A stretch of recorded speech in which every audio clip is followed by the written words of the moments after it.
Good morning, good afternoon, good evening. Welcome to Late Night Learning. I am your host, Dr. Anthony Palomba.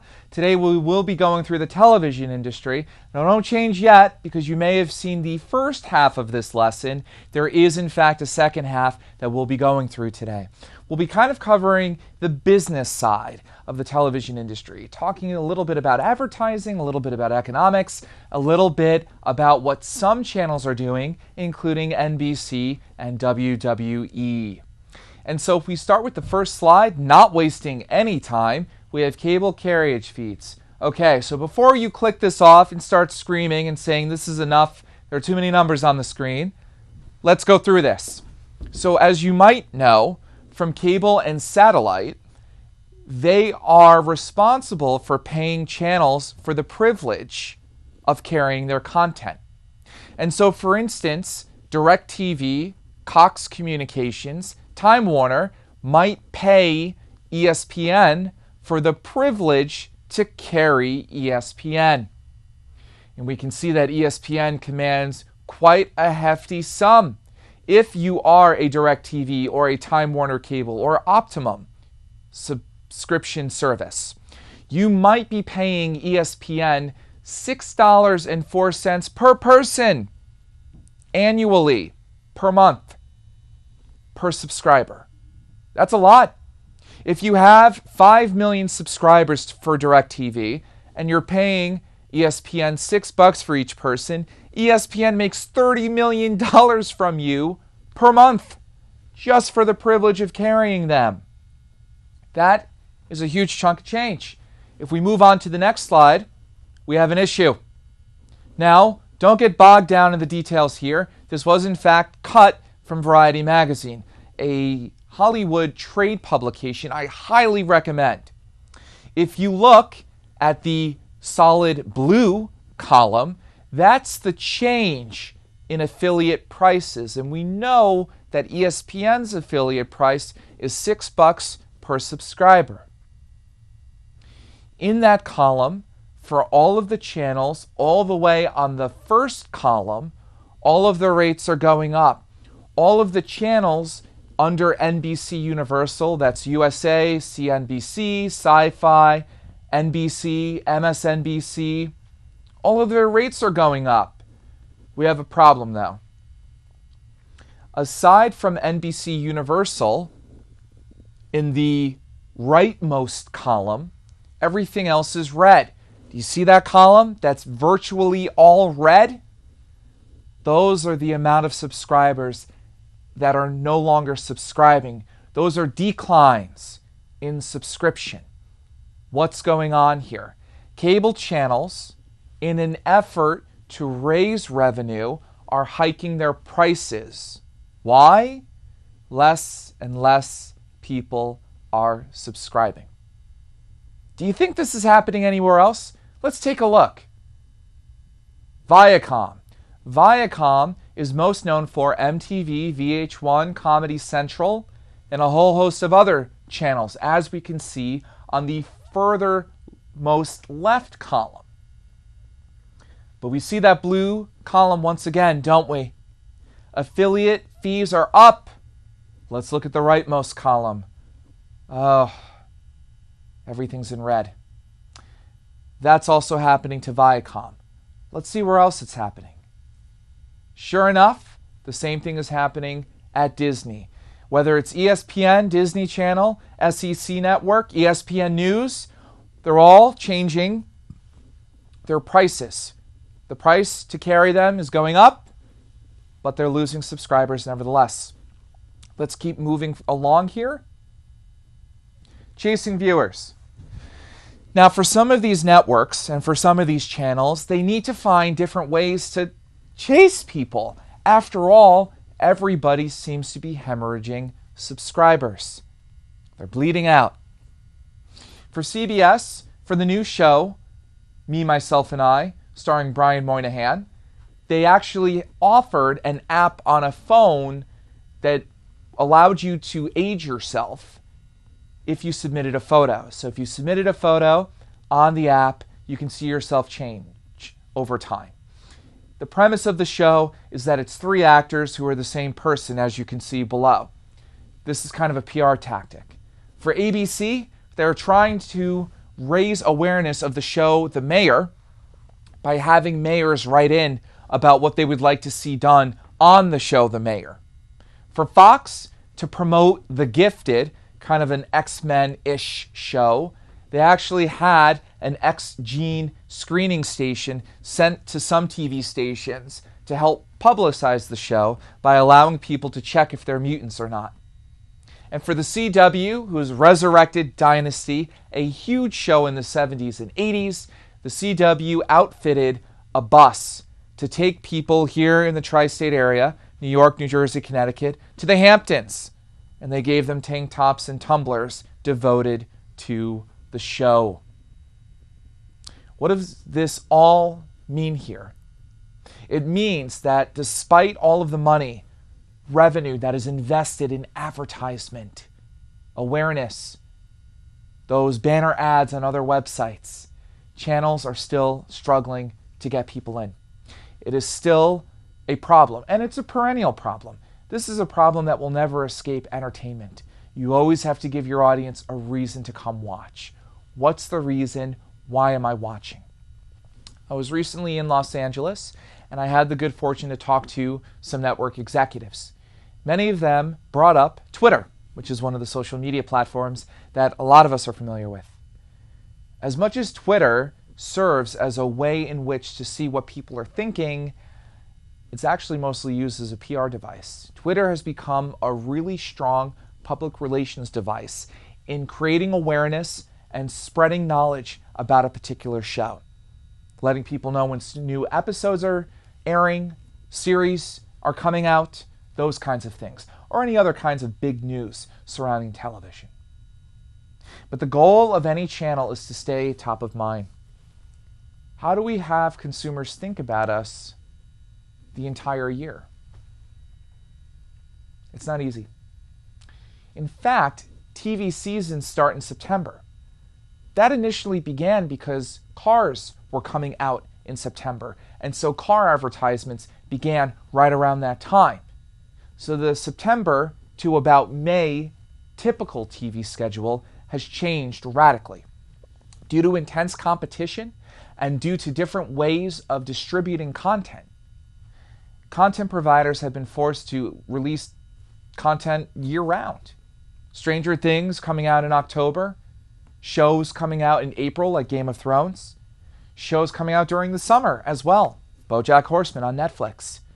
All of these shows don't have a schedule. In fact, what they are competing for are the shortened and fragmented attention spans of audiences. If you wind up watching yourself get committed to a show and start binge watching or watching a bunch of episodes at once, it's a way in which to get consumers to be pulled in, and it's a defense mechanism as well. It's a defense mechanism because as long as you're binging on Orange is the New Black or House of Cards, you're not watching other stuff. And so that's kind of a defensive mechanism. And of course, it gets you hooked or addicted. And all of a sudden, you need a fix, you need a fix, I need a fix, I need a fix of my show. I haven't seen it in a while. This is driving me crazy. When is the third season of Stranger Things? It's enough already. I need it. We have these feelings, these sensations. While we might have been devoted to Friends, Will and Grace, or some shows from the 90s, this new kind of phenomenon with binge watching has really made people addicted to content and driven up brand loyalty and even brand equity. Certain brands have more perceived equity or value now because some of us are terribly addicted to them. Let's look at the next slide. If we look at latest trends in TV distribution, we can see that high-quality dramas streaming on video on demand are prevalent here. I also recommend Dark, which has also been recently released on Netflix. We also have the release of entire seasons of content with Stranger Things. Past players in the SVOD market include Netflix, Hulu, Amazon Prime, and Crackle. New players include Sling, YouTube TV, DirecTV Now, PlayStation Vue, and HBO Now. And so what we have now is a hodgepodge of a lot of different brands offering a lot of different services. The definition between TV and other things are becoming more and more skewed. What is TV? What is video? Should the two be differentiated anymore? Let's look at the next slide. A skinny bundle. This has nothing to do with Richard Simmons. A skinny bundle helps whittle down the amount of cable and satellite channels that people have. And so instead of having 100 channels, you might have 30. You might have 20. This is very disruptive to cable and satellite. Remember, when you pay for a satellite package or a cable package, you get 200 TV channels. Are there some that are super unpopular? Yeah, definitely. For instance, Esquire on NBC. Some of you might say, Esquire is a magazine. Did it have a TV channel? Yeah, it did. In fact, it was on cable for quite some time. But recently, it has been folded. This is going on for a lot of giant television companies. What TV channels do we fold now that we're getting involved in lesser channels and really building up those brands? As we can see here, it's easier to develop content on YouTube Red and Apple TV.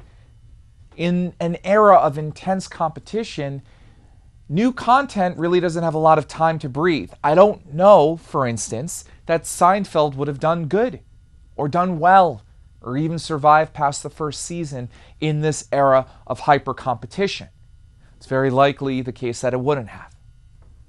If we look on to the next slide, we can see with skinny bundles, this is kind of a summary of what some skinny bundle companies are offering consumers. And very quickly, if you look at the top two rows, you'll see that for DirecTV Now, you have 100 plus channels for $35. For Sling, you have about 30 to 50 channels for 20 to 40. And for PlayStation Vue, 60 to 100 channels for 30 to 75. So as you can see, a lot of these skinny bundles are going for about $20 to $50, depending on the service that you're signing up for. What makes these so attractive is that often the channels that are included are very strong and prominent channels. You can see, for instance, that Disney, ESPN is virtually in every bundle. So is HBO, NBCU, Discovery, AMC, A&E. These are really, really heavy, solid, high-quality channels. Not only are consumers getting fewer and fewer channels, but they're damn good. This is kind of going back to the earlier days of cable and satellite when people might have had 30 or 40 channels. Let's look at the next slide. Streaming services are slow to grow for now, but we might even have TV movies offered through apps. This is a little strange. CBS All Access is a subscription service CBS has created. Now let's take a step back from all of these subscription services for a second. CBS has a subscription service that's interesting. It gets audience information from Nielsen, the TV ratings company. It also has people watching its content through cable subscription, satellite subscription, and basic television, correct? Now, does CBS know its audience? Sort of. CBS, like most TV companies, often do their own research. They might pay a third party to go out and conduct survey research to figure out who its audience members are. But it doesn't mean it actually has measurable data. So in other words, people might take a survey, they might say that they watch CBS, they might say that they've watched 5 episodes of Big Bang Theory or Mom or anything else on CBS. But it's not actual data. Differently, if you sign up for CBS All Access, CBS gets to see everything that you're doing. They get to learn what you like and what you don't like. How often are you watching the I Love Lucy episodes that are on there? Or the Star Trek episodes that are on there? Are you watching 1 or 2? Are you watching the episodes in their entirety? Are you going through all of them? Where are you headed on that app? What do you like? What don't you like?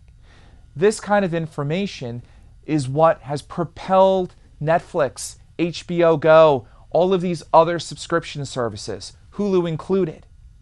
It's what makes these subscription services so powerful. These companies are less interested in making money, although that's always a priority, but more interested in getting more data on audience members. The competition is through the roof right now. I'm fortunate enough to be doing some consulting with a few entertainment companies that I can't mention here, but one of their primary issues is trying to figure out who their audience is. I recently did some work surrounding guilty pleasure TV and non-guilty pleasure TV for a very prominent TV channel. What the client was interested in learning is what made people gravitate to guilty pleasure TV and what made people gravitate toward non-guilty pleasure TV, and then how can they communicate to each audience segment through social media. What are the opportunities there? The truth is that despite the amount of money that has been invested in all of these methods, as I've said before, people are still trying to get audience. Let's look at the next slide. The breakdown of an empire, NBC Universal. So if we go to the next slide, NBC Universal has really been a very unique channel. It started out as one of the most prominent radio stations, as we know, and it has since transitioned into television as well. The audience for NBC, usually even going back to the late 70s, early 80s, often it was highly and is highly educated and has a high income level. Yuppies, young urban professionals, were a demographic and psychographic that NBC has been targeting for quite some time. Very much interested in smart, witty people who are intelligent, who earn a high median income. Why? It means they can make more money by selling audience members who have a lot of money to luxury brands.